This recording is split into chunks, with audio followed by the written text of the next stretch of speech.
आना उधर शुरू है यार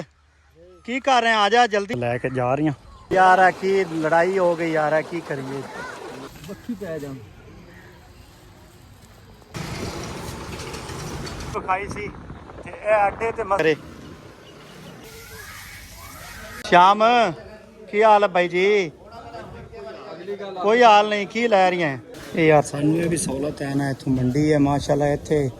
हर चीज़ बाजार नालों तकरीबन सस्ती मिल जाती 2700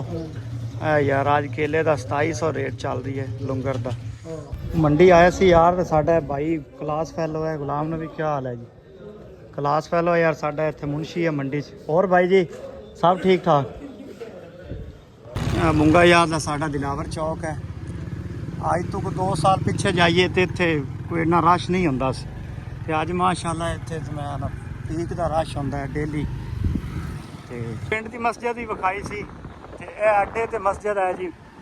माशाल्लाह कमेटी ने या इंतजामिया ने अल्लाह पाक का घर बहुत ही सोहना बनाया है करियाने का समान लिया फिलहाल कोई चीज़ां उत्थे है सन घी लिया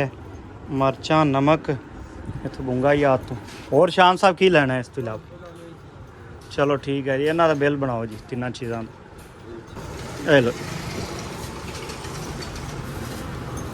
दस्तरखान वास्ते चिकन लिया है जी सब्जियां मिसाले दे नाल चिकन चलते हुण करने हैं तैयारी शाम साहब चलिए जी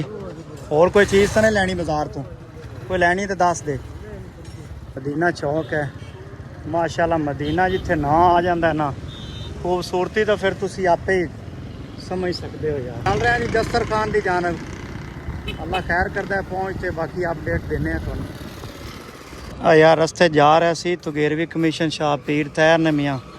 आवाज़ दे तो क्या यार थोड़े दस्तरखान वास्ते 20 किलो गंदम जी है ना ये दिती है तो उनकी मेहरबानी यार अल्लाह पाक उनका कबूल करे शुक्रिया बच्चे कल की वीडियो पूछा सी ज़्यादा लोगों नहीं पता ये रेस्क्यू का दफ्तर बन रहा जी मुंगा याद वास्ते भी एक अच्छी गल है रेस्क्यू का दफ्तर अपने मुंगा याद ही होगा अच्छा जी तो पॉइंट ते पहुँचे हैं जी दस्तरखान ते बाबा बुखारी शाह शाम भाई समान लावो ना बक्खी पै जा श्याम साहब चिकन नू ते बैंगन नू खुले पानी अजवाश कर रहे हैं यार की लड़ाई हो गई यार की करिए गाय चिकन नू दो ते अच्छी तरह तो लैके जा रही चेक कर लो गाय टीम साड़ी मिसाले कटिंग कर रही है हाँ जी श्याम साहब कटिंग कर रहे हैं बस जल्दी तैयार देने हैं तेन माल चलते आदि अग का बंदोबस्त कर तीन मिट्टी शिट्टी लाल है जल्दी कर बस अग लग बंदा सियाणते पे ने गाइस अज साडा मेहमान है इन्होंने इहदा पता है दसो ना लिखो इहदा कमेंट की कितनी खाना यार दो तो बात है खराब है विच मुड़ नहीं जाना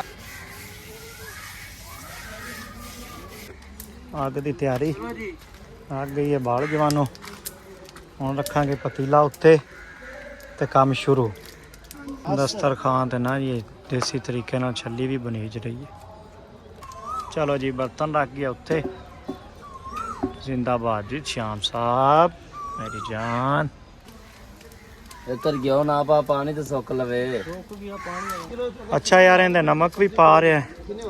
आलू भी पै गए और चीज़ां भी तो साढ़े दस्तरखान दियां यार दुआ कीती रखी करो अल्लाह पाक इवें ही रौनकां लाई रखे लगियां ने रौनकां ते लाई रखी सोने है जिंदाबाद यार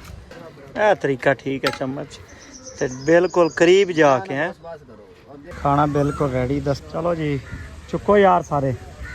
रखते जाओ अदील लै चल तुम ही चाचू ने पकड़ा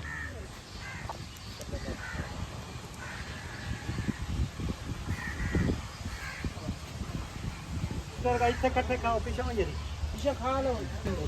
इधू आ सालन दे पकड़ी आ इधर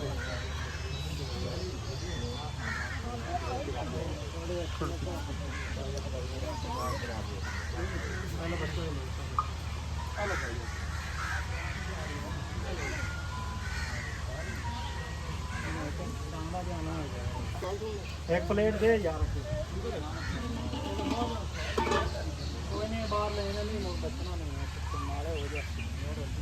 ਸਾਡਾ ਯਾਰ ਦਸਤਰਖਾਨ ਜਾਰੀ ਹੈ ਤੇ ਸਾਡਾ ਇੱਕ ਮਹਿਮਾਨ ਆਇਆ ਸੀ ਖਾਣੇ ਲਈ ਤੇ ਜਿਹੜਾ ਆ ਤੇ ਇੱਥੇ ਹੀ ਸੌਂ ਗਿਆ ਯਾਰ, ਮਾੜਾ ਬੰਦਾ ਹੈ। ਮੈਂ ਚਾਹਨਾ ਉਹਨੂੰ ਵੀ ਉਠਾਵੀਏ ਤੇ ਮਾਨੂ ਭਾਈ ਖਾਣਾ ਉੱਤੇ ਸ਼ੁਰੂ ਹੈ ਯਾਰ, ਕੀ ਕਰ ਰਹੇ ਆ? ਆ ਜਾ ਜਲਦੀ ਆ ਜਾ ਯਾਰ, ਆ ਜਾ।